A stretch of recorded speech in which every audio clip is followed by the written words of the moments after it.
আসসালামু আলাইকুম। আইসি একটা জিনিস দেখাতাম, আমগো অনেক কন্টেন্ট ক্রিয়েটর, তারপরে এই দেশের অনেক লোক মাত্র 1 মাস আগে দেখছি যে মূলা লই ভিডিওর সামনে কানতে কানতে রোজার গই 120 টাকা মূলা 120 টাকা মূলা। তোরা দেখতে মূলা সিজন দেখতে মূলা খেতে কইছে কোনে, যেটা যে সিজন হয় না সেই সিজনে সেটা টোকাই খাবার লাগ কইছে কোনে। সেটা তো দাম বেশি হইবে, এটা নাই। মানুষের কত কষ্ট করি বৃষ্টির সিজনে এত মূলা আনি 120 টাকা হাতে ঘুরি ঘুরি কেন বাজার করবো। অন মূলা তোর খালি মুখে দিন অন্য করেন দেয় ঢুকা 10 টাকা দিছে। এই 1 কেজি থেকে বেশি হয়েছে 10 টাকা। এই ফুলকপি 20 টাকা কেজি, এত সুন্দর সুন্দর ফুলকপি 20 টাকা করে কেজি মাত্র আনলাম। এটা 2 কেজি হয়েছে 40 টাকা, 2 কেজি একটু বেশি হয়েছে 40 টাকায় রেখেছে, 43 টাকা আসে। এই যে এত বড় বান্ডিল লাল শাক 10 টাকা করে, 2 মুড়ায় 20 টাকা, 20 টাকা দিই শাক, মানে একটা পরিবারের জন্য হয়ে আরো পাইছিল। 40 টাকার কফি, এটা 2 দিন যাব। তারপরে শিম আনছি, আপনি মনে করিয়েন না যে মনে তাজা না, শিমগুলো দেখেন। এই যে এত সুন্দর শিম 40 টাকা কেজি। এই যে একদম কচি কচি ক্ষীরা, এটা 30 টাকা কেজি। এখনো ক্ষীরা পুরোপুরি সিজন আসেও নাই। তো এখন এই যে মূলত 10 টাকা হয়ে গেল।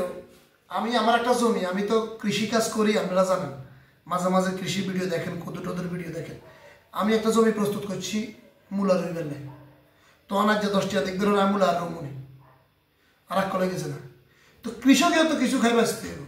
কৃষকে অন্য 10 টাকা দেখতে আনছি জান বার করে রয়েছে, হেক্টর তোলা 10 টাকা বেচত। কিছু জিনিস সিজনের জিনিস, আর বাঙালির এত খাচ্ছ যাতে 120 টাকা করে মূলা লই কানছে, এত রকম দলিয়ান টিভি দিজ্ঞান অন এত মূলা খায়নি। যদি এখনে খাবি এত একটু 140 টাকা দিয়ে খাই, হাত রুই রিয়ালাইছে হাতে সিজনের জিনিস সিজনের স্বাদ।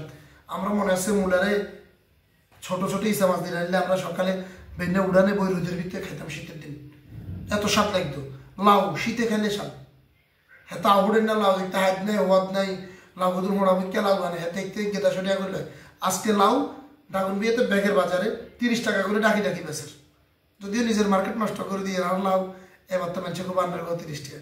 আমার যেহেতু লাউ আছে 30 টাকা করে বেচের, কত সুন্দর সুন্দর লাউ।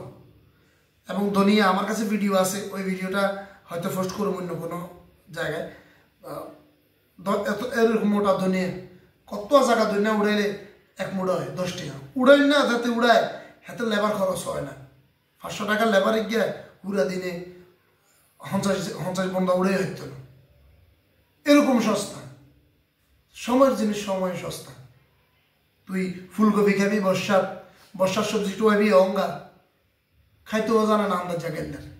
কিছু জিনিস সিন্ডিকেটের কারণে বাংলাদেশে দাম বাড়ে, আলু পেঁয়াজ, এটা যদি সারা বছর লাগে। কিন্তু তরকারি নিয়ে যন্ত্রণা তো তোর করিবার দরকার নেই। পুঁই শাক 15 টাকা করে বেচছে, বেগুন 2 কেজি 15 টাকা বেচছে।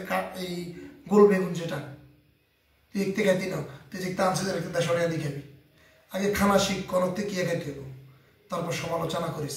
কৃষকতা পাচ্ছে না, বরঞ্চ মূলা করি মানুষের মাইক লাগে উল্টা মানুষের আল্লাহর রাস্তা দিয়ে যায়। আর তুই জান দিয়ে লড়ে, তুই এখন খা কোথায় খা 10 টাকা করি 140 টাকা দিয়ে 14 কেজি খা, কন্দে ঢুকাবি ঢুকা ভিডিও বানায় 140 টাকা মূলা কেন খাবো। একটু তুই কিনে মূলা খাবি, একটু তুই খাবি পুঁই শাক 10 টাকা মুড়ে বেচছে। অঙ্গা পুঁই শাক 70-80 টাকা, এখন পুঁই শাক নাই অন্য। তুই অঙ্গা পুঁই শাক কেন বিয়ার করবি? আরে পুঁই শাক রে এত টাকা রে। আগে খানা শিখো, তারপর সমালোচনা করিও। কৃষকের দিকে তাকে দিব, সিজনের জিনিস সিজনে খাও। বাংলাদেশ সবুজের দেশ, শুধু বুঝ করে খাবির সময় খাবিরটা খাইলে হয়। আল্লাহ হাফেজ।